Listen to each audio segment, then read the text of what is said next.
Kia ora, good morning. So,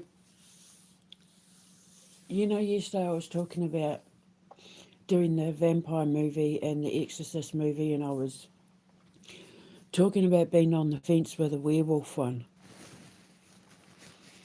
And then someone in my X thread was posting stuff about The Howling. Remember, I was talking about The Howling. It's one of the movies I grew up with because of my dad. I grew up with all the horror movies because we were one of the first people in our neighbourhood and our family to get a video machine. They weren't video recorders because back in the day they didn't record, they only played videos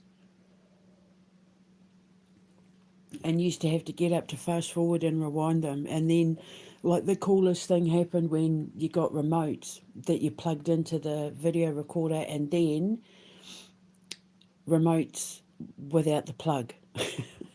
So, but my dad was always one of the first when it came to watching movies. My dad was like a connoisseur of movies. And he passed that on to me. I was maybe 9 or 10 when we got our first video recorder, our first video player, movie player, and I grew up with horrors, actions, martial arts movies, all of that. My dad passed that on to me. He inspired me. He turned me into the movie maker that I want to be for the foundation. He's my biggest inspiration when it comes to everything that I am as a scientist, as a writer, as a biorhythmic engineer, as someone who wants to build this foundation. With my mum, it was all fashion, food, and indigeneity. And a little bit of the occult, because she did teach me how to do the palm readings and read tea leaves and coffee and all that. So, Mum taught me the indigenous side of the occult. So, this thing popped up about The Howling, and I posted it, and I was like, this is the kind of special effects that I want if I'm going to make a. Sorry, a thing popped up. Stupid emails. If I'm going to make a werewolf movie, I want it to be like this, use special effects like what they used in The Howling, because this thing popped up on X. But I left it at that because I keep thinking like,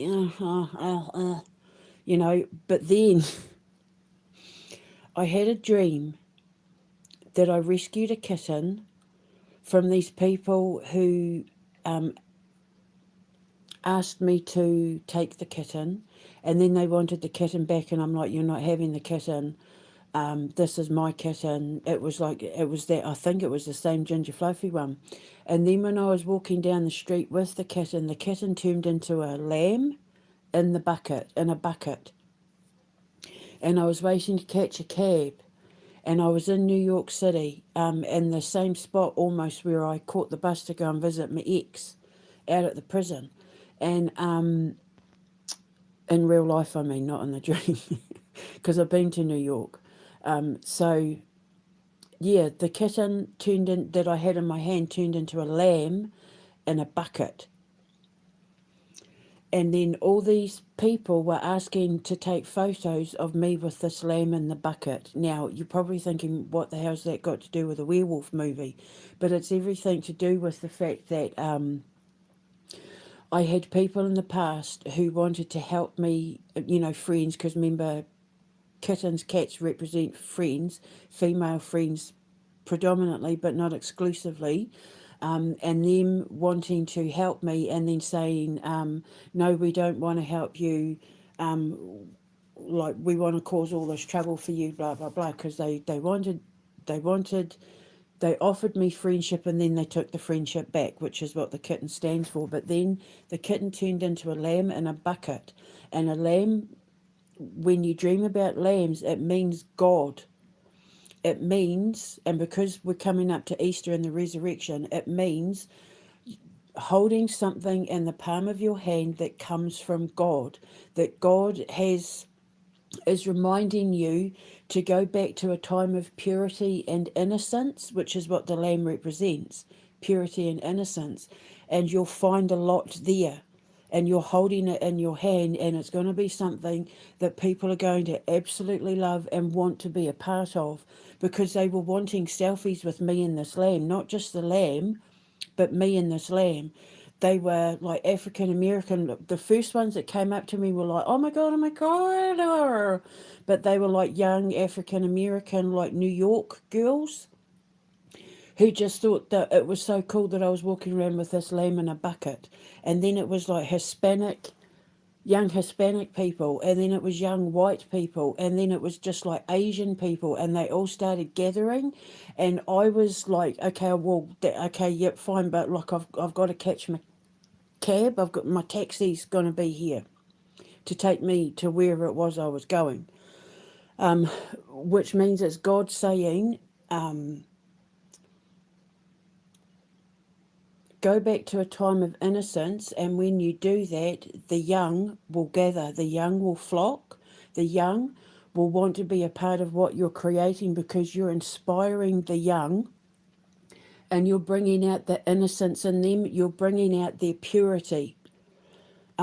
So what the dream was saying was, okay, so I didn't have support from the people who called me a friend before, but if I go back to a time of innocence, I'm holding the answer in the palm of my hand, and when I recognize this lamb for everything that it is, the young are going to flock, and then I will be able to get to where I'm going, i.e. the taxi. And because I was saying, come on, like, take the photo. I wasn't being rude, like I was being very polite and letting them take the photos of me and this lamb, and the lamb was absolutely loving it.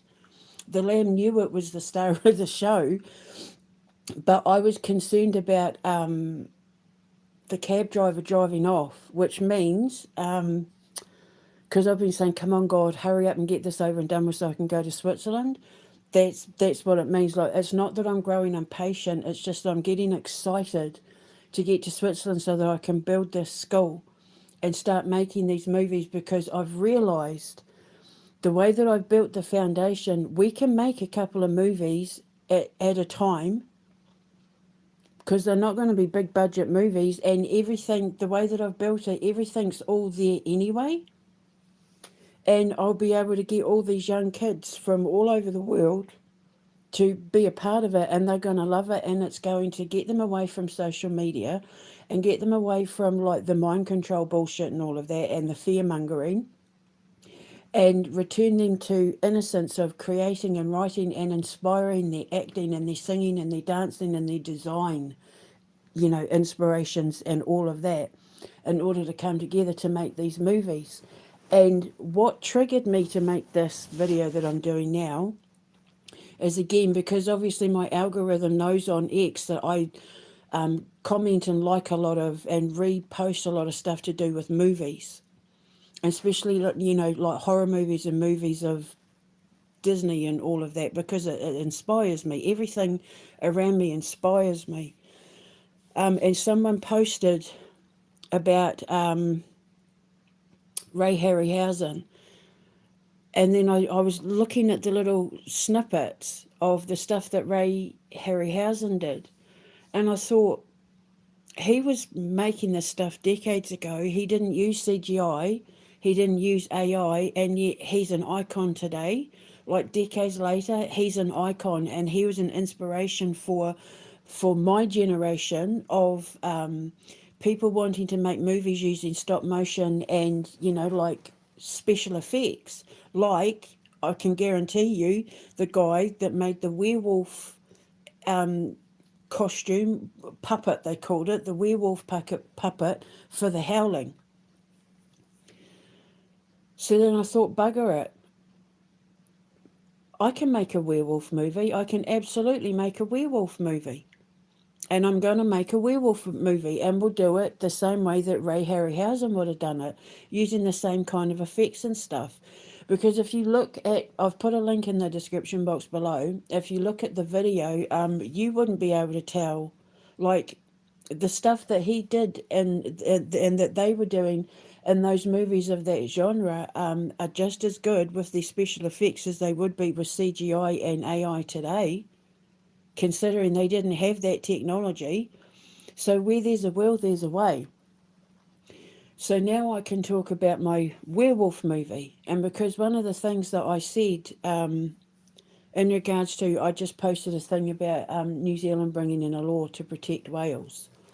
And me saying in it, like, I can't wait. Remember, I was talking about Storybook International and how I want to do a kids' TV series where I bring in Indigenous people from all over the world, Europe, Asia, the Caribbean, the Pacific, the Americas, all of it, to talk about their folklores and mythologies, just like in a Storybook International style. It doesn't necessarily have to involve acting like Storybook International. It could literally just be they sit and read stories and tell stories to the children watching the TV. And they can dress in their national costume from Iceland, Greenland, Mesoamerican, like First Nations, Māori, all that sort of thing. And then we can talk about the mythologies of things like, for Halloween, vampires and werewolves and that. And one of the things that I want to do in regards to werewolves, because I'm very adamant about this, the mythology of werewolves is, the mythology for werewolves just in England alone goes back over 1,000 years. They thought they had werewolves here. Werewolves have been, all over America, all over Europe. Wherever there's been dogs and wolves, they've blended the two to tell these stories of the werewolves. And the reason why I'm determined to educate people about the truth of werewolves, and this movie will give me the perfect opportunity to do it, is because next to dragons, they're one of the most misunderstood creatures of the mythological world. People fear them, and they've been, like Dracula, been written into history, and like dragons, been written into history as being something to fear. And it's turned history into a lie. It's turned mythology into a lie. And because fear sells, people would rather be scared and entertained than be educated. But with everything I create that is based on truth, scientific fact, historical facts, that sort of thing, I'm educating people in a way they don't realise they're being educated, because I am well aware of the fact that as soon as I start talking about my physics and occult physics, people's eyes usually glaze over, because they don't understand. They don't get me at all, because they don't think on the same frequency as me. It's only writers and artists and movie makers and that. People with a creative mind understand me. Everybody else doesn't.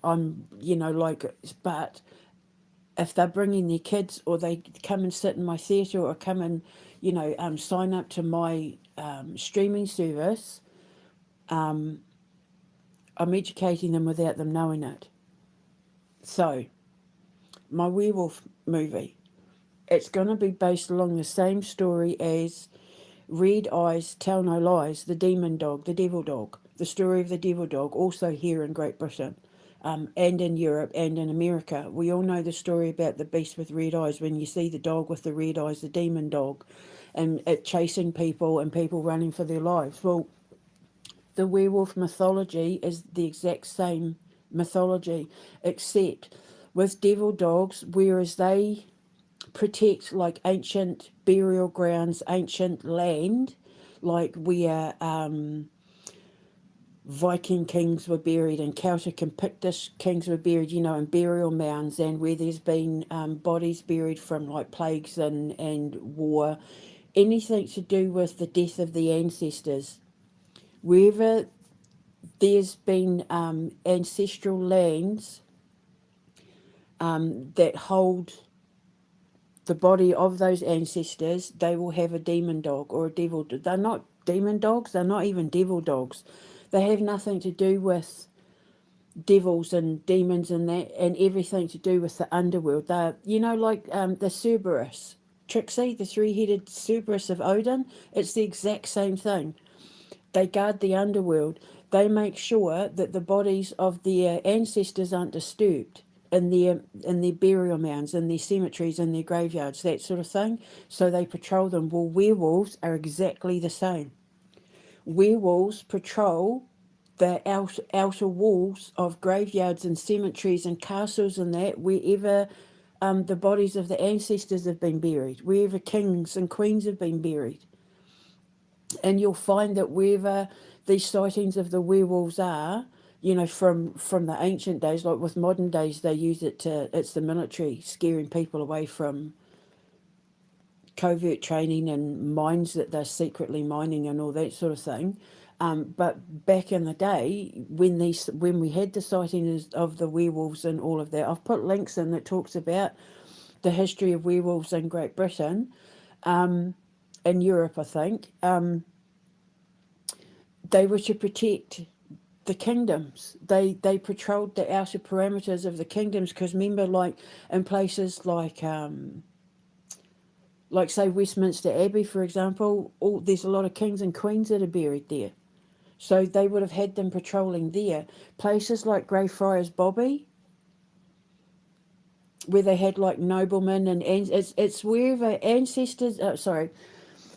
Werewolves are conjured and placed where there is a need to protect ancient bloodlines of like noblemen and kings and queens and people of nobility and people of sovereign power, but also supernatural power. So people like, hypothetically speaking, like your Merlins and all of that would have like werewolves protecting their grave site. I'm just speaking to give you a hypothetical example. So my story is going to be kind of along the lines of the original Frankenstein. And I don't know why, but I keep thinking Edinburgh would be the perfect place to make this movie. Now, we're going to be based in Switzerland, and there's no way on God's green earth, whilst people like Starmer are in power, he's ever going to allow the kids to come to Edinburgh to film it, make a film, because he's not a friend of kids, he doesn't like kids, and he's not a fan of business, nor does he care about tourism.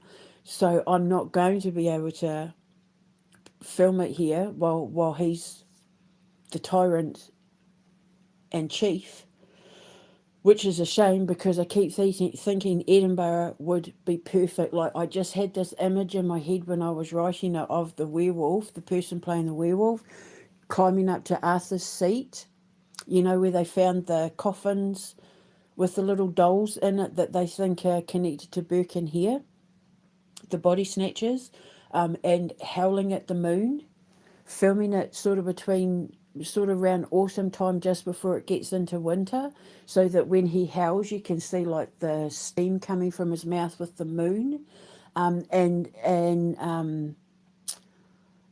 like doing a whole thing around Greyfriars Bobby and running up the Royal Mile and using Holyrood Castle, which is at the bottom of the Royal Mile, and doing like a whole thing there. I just thought that this movie would have been perfect to be made in Edinburgh, but I'm not going to be able to. But then the next option would probably be Germany, filming it in Germany, finding somewhere perfect to film it in Germany, because what I'm thinking is it's going to be a tale of this man that gets turned into a werewolf, and it's his job to keep the body snatchers away from the graveyards, which is one of the things they used werewolves for, and demon dogs, because remember, these were all back in the times when they snatched bodies, when they stole bodies, when they believed in vampires and that they resurrected bodies. And it's when you disturb the soil of the dead, it is one of the greatest offences that you can commit in the name of God and our ancestors. Graveyard soil. I know my ex used graveyard soil.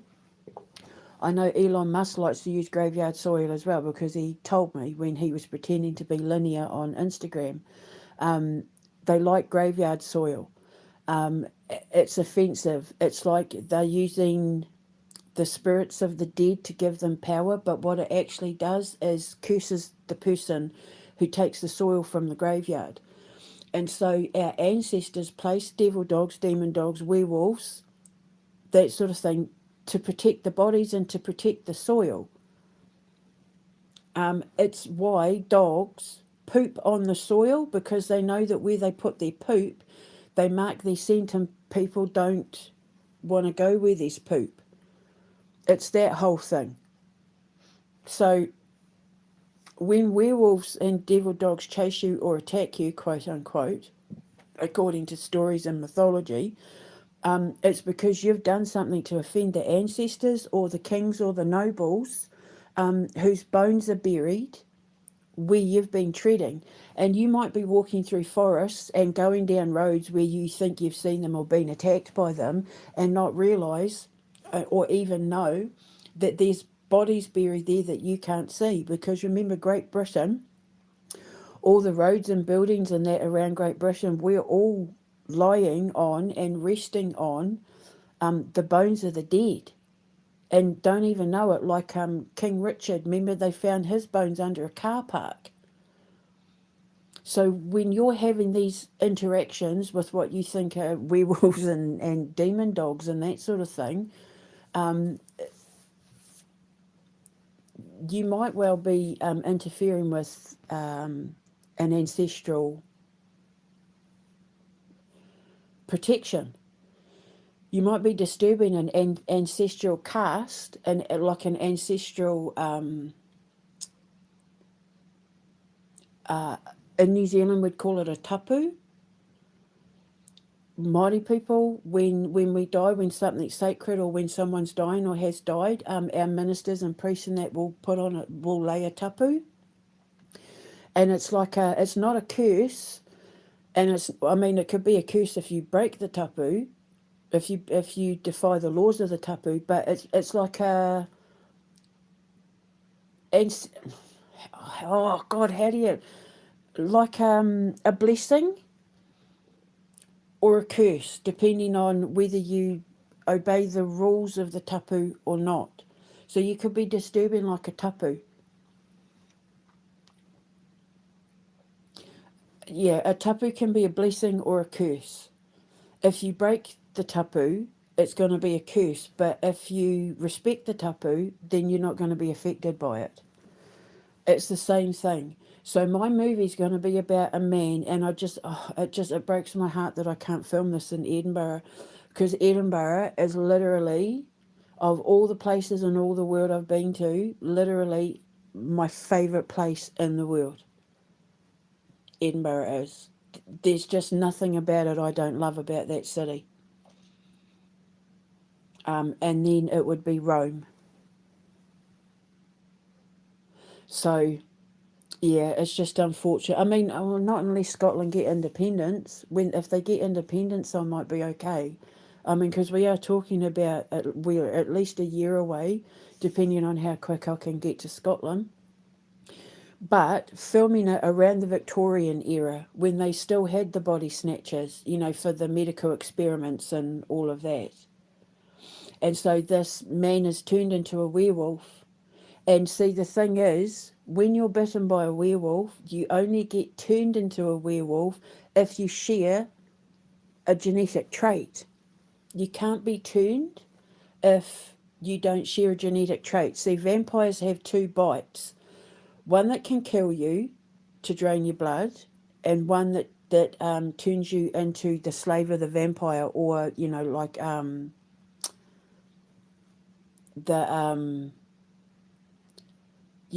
like with Blade and that, how you get the seal on the back of your neck, the glyph on the back of your neck, to identify you that you're owned by that vampire. It's like the slave mark. vampires have two bites, but werewolves have two bites as well, and one that can kill you, and they don't eat you, they just kill you because you've done something bad, like taken dirt, taken bones, dug up the bodies, that sort of thing. Or it turns you into a werewolf because the saliva recognizes that, and the puncture in the neck, and that it recognizes that you're the same. So usually in movies where where the werewolf gets turned, it's because it's like a roll call.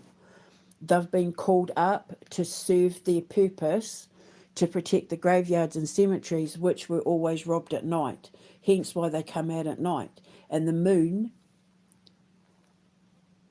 highlights and illuminates all the shadows, so they can see the things moving in the shadows. Wolves have incredible hearing, incredible smell, incredible sight, but the moon helps. So, because the moon is like the god of illumination. Look over there, those people are trying to rob the grave, sort of thing. And then the werewolves will go in and scare the bejeebers out of them.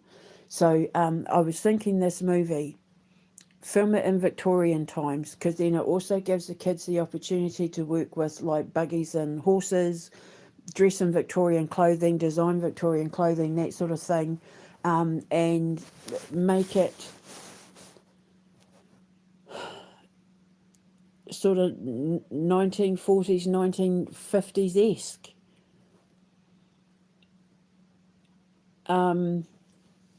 Like Interview with a Vampire, kind of, but a bit more gritty, not as polished, from a cinematic point of view. And yeah, so this man is going to get called to serve the ancestors, and he's got to do his thing. And people are trying to dig up these bodies like Birkenhead and all of that, but obviously I can't, if I can't do it in Edinburgh, it's not going to be Birkenhead. But somewhere like Germany, I can find the equivalents from the Victorian era.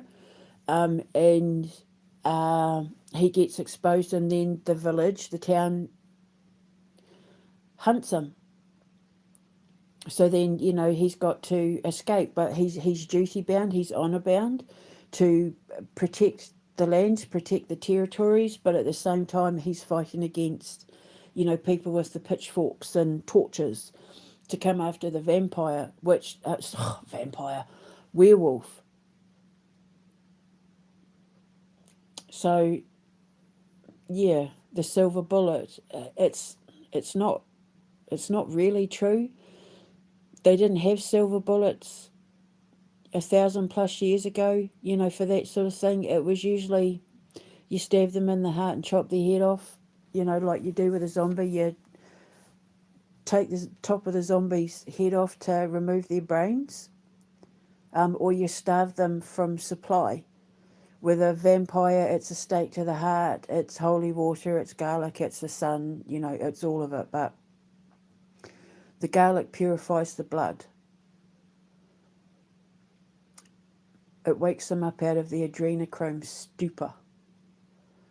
So, yeah, all these mythologies that I understand it's entertainment, I understand it's movies and all of that, but there are places that have set themselves up for the tourists that are selling a lie about real people in history and real mythologies and real ancestral belief systems that are disrespectful to the ancestors. And so I can use this werewolf movie as an opportunity to educate people. Because in the movie, the werewolf seeks sanctuary from the church. From like an old ancient little church out in the middle of nowhere, he seeks sanctuary. Because obviously the churchyard, because a graveyard is where there's a church. A cemetery is where there's a church. A graveyard is where there's just the dead. So yeah, so he seeks sanctuary with this priest. I'm thinking like a monastery, because monks are a bit cooler they're not as anally retentive as priests. So he seeks sanctuary in a monastery, and they understand because they help him. And it was me going to Rievaulx Abbey, where I learned about how cool monks actually were, and because I did a time jumping thing there. I'll put a link in the description box. But Rievaulx Abbey, the lamb in the bucket, going back to the purity and innocence. Rievaulx, I think it's Rievaulx Abbey. I might be wrong, but I'll put a link in the description box. It was when I was testing out my time jumping abilities. It was there that started changing my viewpoint on God and religion. It was like that. It was like me stepping into a portal to be educated by the monks there that I was picking up on when I was time jumping, that introduced me to, because they were saying when we came to this monastery, because the history of it was talking about what incredible writers and artists and musicians and that these monks were, and it was explained to me through my time jumping that's why a lot of them joined the monastery, because it gave them a quiet place to master their gifts, and they found God while they were there. And that's when I thought, is that the creation frequency? It was right at the start of me figuring all of this out about the creation frequency, or the God frequency, the atomic frequency, because of the souls of the monks, the voices of the past talking to me. And that's when I started thinking, hang on a minute, is God real? Like, is this whole thing real? And that was me stepping into going back to God, the lamb in the bucket. I've just realised. I'll put a link in the description box of the video. I've just realised. It was my ex, the one who tried to kill me, the one who stole all my stuff. He was the one that was taking me there so that I could practice my science, enhance my science, and it was also inspiring me. So he was pretending to be my friend, and then he took the friendship back. And then I had to stand and defend me and the kitten. I had to stand and defend me and the cat against a friend that wanted the cat back. So all the ideas and everything. And there's a moment that I have with the boys in that video with Gabriel where I'm talking about going on the lam. Because I thought we were breaking the law, going into a part of the Abbey. And I was saying, oh my God, like, what if we're going to get in trouble? Because I was saying, are we allowed to go into this bit? And I was saying, we might have to go on the lam. I've just bloody realised the dream. And because Chris took my kids back, he took my kids away. And in my dream, when I was fighting to protect this kitten, I was saying to this man and this woman, you can't do this to my children. You can't do this to my boys. It's not fair. And what I did was I actually pinned the woman up against the wall by her throat with like I picked her up. She was about 4 foot off the ground, and I pinned her, and it scared the man. I didn't know who they were in real life, or the girl was the fiance of the man who sold me sold Chris rather, the tainted weed that they set me up, that night when they got me locked up, and the cocaine. I had her pinned up against the wall, and it scared, but I don't know who the man was. The man was someone completely different. I don't know who he was in the dream, but he was scared, and he was like, okay, just go sort of thing, because I was so angry that they were trying to take this kitten back after it had already been promised to my sons, which is to do with New York. Oh, I'm just figuring out the dream as I'm talking. Chris and all the students in that were pretending to help me build my empire so that the boys and I could move to New York. I've just figured it out. And me having to defend myself to protect my boys and defend my boys. Because I didn't want to let my boys down. I didn't want to disappoint my boys in the dream. And so I had her with one hand pinned up against the wall. She was about 4 or 5 feet off the ground. And it scared him so much that he said, okay, fine. I give up. Take the cat and go to New York. Like, go. And the next thing you know, I'm in New York with the lamb. So again, I think I'm being told that I'm about to get justice.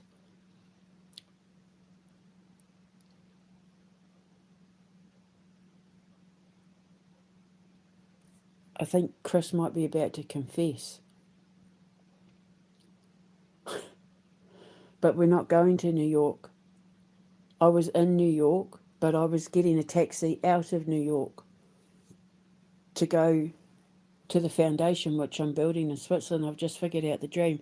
I'll put a link in the description box for that place because it was when I was first learning to understand quantum magnetics and time jumping, which is these videos where I'm practicing my time jumping at these National Trust places that he took me to and English heritage places that he took me to, not only enhanced my gift and turned me into a supernatural powerhouse, but it inspired me for all my story writing and everything that I'm creating at the foundation.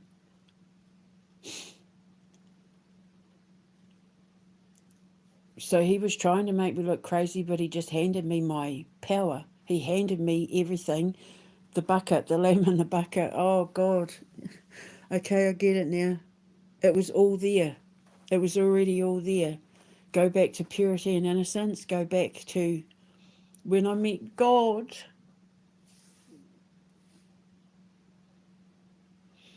And I was talking to Gabriel about going on the lamb. We're going to have to go on the lamb. I was like, can you drive? Because that's where I met. That was the door that opened for me to meet God. That's when I started thinking I might be wrong about this non-existence of God thing. And it was the monks. And I'm pretty sure they were monks that came from places like Germany and Italy. Oh, wow. When I was making this werewolf video, I had no idea. Anyway, so that's going to be my movie. He's going to get called up to serve the ancestors. And people are going to hunt him down and it's going to hide out in a monastery. I just haven't decided whether he's going to get killed or not, or whether they let him escape. But the monks are going to defend him. The monks will protect him because they know who he is. They understand. They know the ancient lore. Lore. What a shame I can't make it in Edinburgh. Anyway, so I'm going to go and finish my breakfast now. I've just blown my own mind. I did not see that one coming. You watch I think it's Rievaulx Abbey, but I might be wrong. I'll look. I'll put it up in the thing.